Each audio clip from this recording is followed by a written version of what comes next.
So I have a question for you. Sure. As I was thinking about this, I read an interview with Roger Daltrey recently, and he was making the claims that rap music actually had more to say than rock right now. And it made me think, because I have a 14-year-old who plays guitar, and the things he likes are a lot of the 90s stuff, but he loves The Who and he loves the Stones. He cut his teeth on the Beatles. So it makes me wonder, for the next generation, who's going to carry the mantle? Well, I mean, I think that kind of a statement, I'm sure there are parts of that that are true. It's a broad statement. I think it's really broad.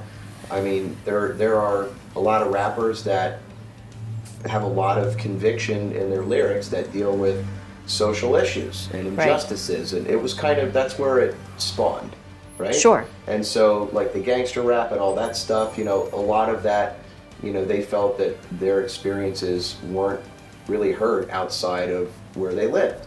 And it's since then morphed into, you know, you still have people that are creating great lyrical content, but there's a lot of garbage out there.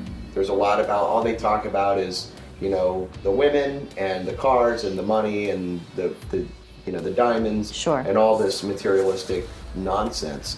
And I think that even now that, I think people just don't care. I think it's fun, and we're a very disposable society, you know, and we don't like to listen to things in their entirety. We like sound bites, you know, and so I think that I wouldn't say that rap's run its course. It made a way bigger impact than I think anyone ever thought it would. That being said, you know, if you listen to a lot of commercials today, they're still playing rock. You'll hear AC/DC songs, Judas Priest. You will hear Bon Jovi. You will hear Loverboy. I mean, you're still, so that stuff in many ways is timeless, and it's not tied in with the trends as much as a lot of the rap and hip hop stuff is. You know, certainly it's done huge things, but I think a lot of rock and metal, you know, I think that there's a lot of great commentary in those lyrics. So for Roger Daltrey to say that, certainly that's his perspective, but there are so many bands out there that fall under that rock umbrella that have a lot of great things to say. And I'm sure he would likely agree with that. I'm sure maybe that was just a very broad brushed statement. Sure. You know, Queensryche has always, you know, been known for political, social, you know, against the grain, scratch your head and make you want to think, you know, lyrically. And we write that way today, you know. I love the days of, you know, Van Halen and Rat, when they talked about it was fun, happy, uplifting, good times the excess music. Of the 80s. A lot of stuff is very angry and dark, and that has a place too. But you don't hear a lot of those fun, happy times in rock like the great days of the 80s and the early 90s. And I think there's a good possibility you won't for the next 4 years. Yeah, just saying. You always wonder what is on the cusp of. Although, when politics are in such disarray, that's when they say some of the best music, of course, gets written. You know, for us, you know, we try not to express, you know, and we're all people and we have our own views. Sure. But, you know, I haven't said publicly anything about the political arena and what's happening in our country and globally.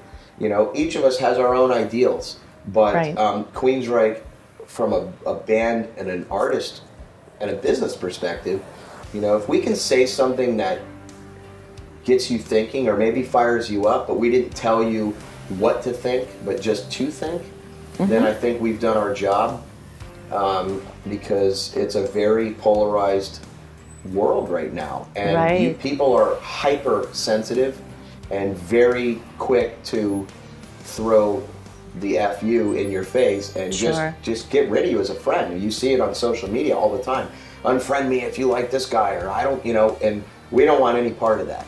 We just say, look, if what we, you know, we will talk about things that are happening. You know, in music, some people, it's interesting, some people say, just, you know, just play your music and don't talk about that. To me, that's a great disservice to what America really represents, is being able to express. And if people, you know, it wasn't that long ago, people were expressive, and their ammunition and their weapon was music through protest of the Vietnam War, whether you were for or against it. It was still a great conduit for people to express. If you can do that in a healthy way, disagreements promote healthy dialogue, and you evolve and change by just being open-minded.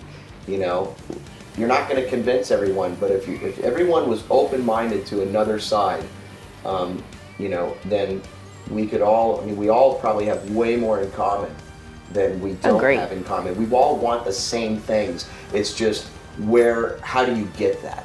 Yeah. And how do, you know, people's perspectives shape how they see things. And, you know, I'm sure that we all can get along if you just really look at what the end goal is. But, you know, music for us is a great release. It's a great outlet. Sure. And music for us from other bands is very much our therapy.